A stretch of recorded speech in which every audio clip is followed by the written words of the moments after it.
The top line highlight in 2024 so far is that the stock market has done really, really well. Welcome to Planning for Inheritance. I'm Katherine. I'm the founder of Sunnybranch Wealth, and I'm a certified financial planner who helps millennial and Gen Z inheritors manage their financial lives. Let's look at what happened in the first quarter of 2024. The top line highlight in 2024 so far is that the stock market has done really, really well. The S&P 500 was up 10% in the first quarter of 2024. Why was it up so high? A few reasons. First, corporate profits were really high. For the most part, corporations have been able to pass on price increases to consumers, and they are seeing their profits stay and even grow over the course of the first quarter. Second reason was enthusiasm about artificial intelligence and the prospects of artificial intelligence. One thing that you always need to remember when you think about the stock market performance is that stock market returns are forward-looking. So they don't reflect what exactly is happening right now in our lives. They reflect what analysts and investors and big institutions think things will look like in the months and years to come. So when you have something like AI that has a huge amount of promise and has delivered in some cases, but has not fundamentally reshaped every area of society, that can actually help markets grow a lot even before it's done that, because there's so much enthusiasm and excitement about what the future could hold that props up or brings up share prices of companies who people think will be positively impacted from a profit standpoint because of artificial intelligence. The third reason that markets were up in the first quarter of 2024 is because of continued optimism about interest rates coming down and about the Federal Reserve starting to cut rates later in 2024.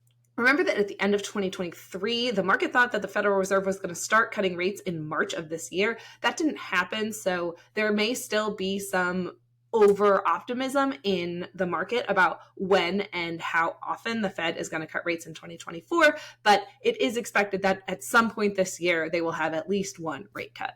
One thing that concerns me about how the market looks right now is that it is a very excited market. And you can see that really well in cryptocurrency prices. Cryptocurrencies have rebounded significantly from earlier lows.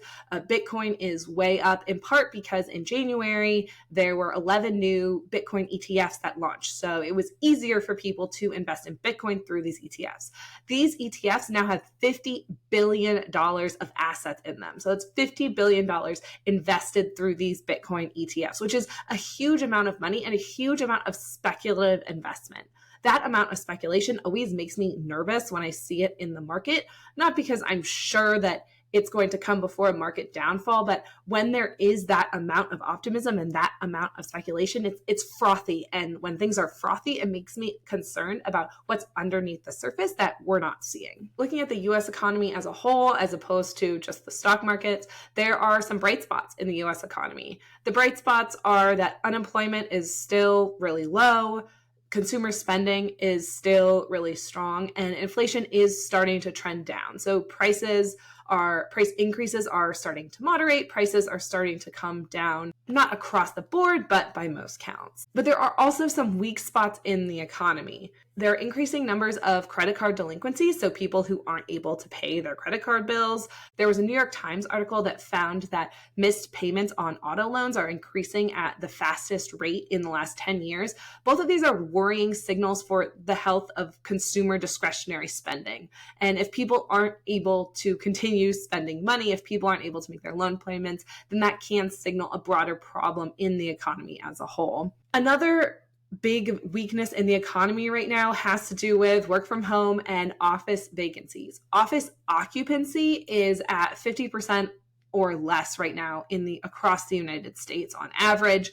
Office vacancies are also really concerning. Office occupancy is talking about offices that are leased, but how many people from those companies are actually in the office. Office vacancy is about office space that isn't actively being leased. Office vacancies are high and they are expected to rise over the next year or so as leases end and companies choose not to renew them. In Portland, I was just reading that our office vacancy rate is around 32% right now. It's expected to be 40% in 2025 because of those leases that end and that aren't renewed by the companies that held them. So overall, markets have been up so far this year. There may be some signs of weakness, but broadly, people are optimistic about the future of the market. The economy has some real strong points, a couple of warning signs, but nothing that is pointing clearly in the direction of a recession. Actually, as we move closer to the Federal Reserve starting to get rates, it becomes more and more likely that they have been successful in avoiding a recession, although nothing is ever certain. Another question I get a lot is, what do you think is going to happen in the market this year given the upcoming presidential election? Historically, when the market starts off strong in the first quarter, it generally continues to go up throughout the rest of the year. It ends up at the end of the year. This is even more true in presidential years. I always caution very strongly against relying on what the stock market has done historically to predict what's going to happen this year. But if you're interested in historical trends, that's what the data says. I think the important thing to remember is that while there is a lot of political and social upheaval and worry around the election, markets don't necessarily feel that same upheaval. For better or for worse, what you worry about in the election in 2024 is not necessarily something that markets are also worrying about. I want to end with a couple of reminders, one about the markets, a couple about financial planning, and one about giving.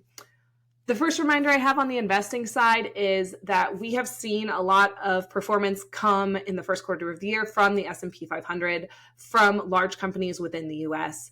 It is so important not to get caught up in that performance and put all of your eggs in that basket. More than ever, it is important to keep a broadly diversified portfolio that has exposure to companies in the United States that are small, medium, and large companies, and also to have a globally diversified portfolio. Even though those asset classes haven't been performing as well over the past several periods as US large cap stocks, the dominance of large companies in the US is not going to continue on indefinitely. And when we have a cyclical shift in the market, you're going to want to make sure that you own those other asset classes, because when they take off, you don't want to be left behind.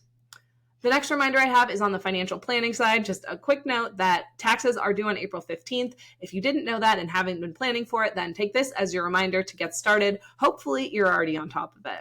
My last reminder is circling back to the fact that it is a presidential election year.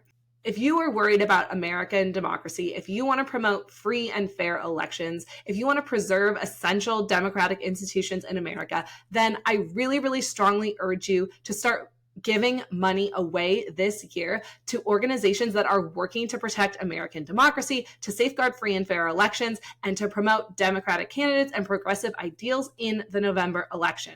If you are interested, head to my website, sunnybranchwealth.com. I'll put a link in the show notes to my blog post on protecting democracy. Tons of amazing organizations that you can give money to that help educate voters, register voters, protect against disinformation and misinformation. So many amazing organizations out there, and please consider giving some money to them as we move closer and closer to the presidential election in 2024. I hope you like this quick market recap. Subscribe to the podcast if you liked it, and I'll talk to you next time.